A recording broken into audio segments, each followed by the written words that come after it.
শ্রম সংস্কার কমিশনের সুপারিশ, ত্রিপক্ষীয় পরামর্শ পরিষদের যে ভূমিকা, তার মধ্য দিয়ে যে শ্রম অধ্যাদেশ হয়েছে, সেই শ্রম অধ্যাদেশকে আইনে পরিণত করতে হবে। প্রিয় বন্ধুরা, গণ অভ্যুত্থানের পাটাতনে দাঁড়িয়ে এই সরকার নির্বাচিত হয়েছে। এই সরকার আসলেই শ্রমিক বান্ধব কিনা, এই সরকার আসলেই গণতান্ত্রিক কিনা, তার পরীক্ষা হবে এই অধ্যাদেশ পাশ হচ্ছে কিনা, আইন হচ্ছে কিনা। তার মধ্য দিয়ে আমরা অনেক রকম কানাঘুষা শুনছি, আবার আমরা এটাও আশা করছি যে এই যে সংসদে যে সরকার হয়েছে, যারা বিরোধী দল হিসেবে আছে, যারা সাংসদ হিসাবে আছে, তারা প্রত্যেকেই গণ অভ্যুত্থানের মধ্য দিয়ে আজকে সংসদে যেতে পেরেছে। তাদের প্রত্যেকের দায়িত্ব বাংলাদেশকে একটি গণতান্ত্রিক রাষ্ট্রে পরিণত করতে হলে এই অধ্যাদেশ বাস্তবায়ন করতে হবে।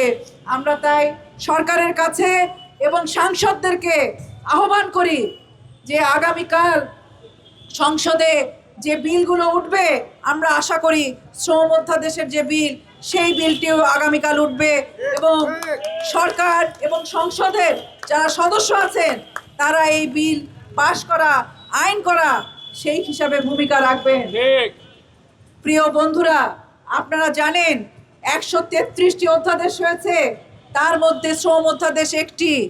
সংসদ চলাকালীন সময়ে 30 দিনের মধ্যে অধ্যাদেশগুলি যদি বিল আকারে আইন না হয়, তাহলে স্বয়ংক্রিয়ভাবে এটি বাতিল হয়ে যাবে। আমরা চাই না আমাদের শ্রম অধ্যাদেশ বাতিল হোক। 125টি অধ্যাদেশে 125টি ধারা পরিবর্তন, সংযোজন এবং সংযুক্তি করা হয়েছিল। সেই 125টি ধারার মধ্যে শ্রমিকের মত প্রকাশের স্বাধীনতা, সংগঠন করার স্বাধীনতার যে গুরুত্বপূর্ণ দিক, ইউনিয়ন করা, সেই ইউনিয়নের শর্ত শিথিল করা হয়েছিল। আপনারা জানেন দীর্ঘদিন থেকে শ্রমিকরা দাবি করে আসছিল 20% কিংবা 30% শ্রমিক নিয়ে ইউনিয়ন করা চলবে না।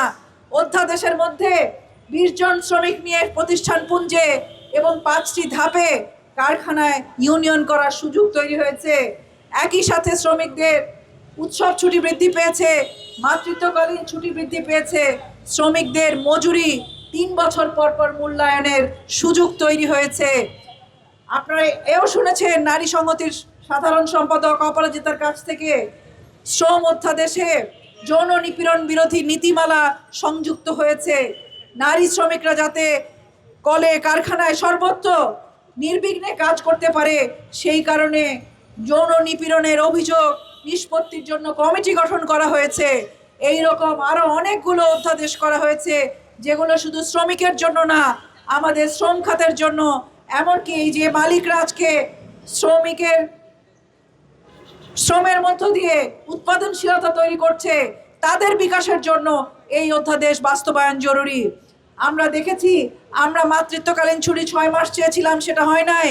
আরও অনেক চাওয়া আমাদের পূর্ণ হয় নাই। তেমনি মালিকদেরও কিছু চাওয়া হয়তো পূর্ণ নাও থাকতে পারে, কিন্তু আমরা মনে করি শ্রম কমিশনে যেভাবে আমরা শ্রমিক, মালিক, সরকার একসাথে কাজ করেছিলাম, টিসিসিতে যেভাবে আমরা একসাথে কাজ করে এটিকে অধ্যাদেশে পরিণত করার ক্ষেত্রে যে ভূমিকা ছিল, সেই ভূমিকা আমরা আজকে সংসদে দেখতে পাবো। আমরা চাই এই অধ্যাদেশ বাস্তবায়ন হোক, এই অধ্যাদেশ আইনে পরিণত হোক।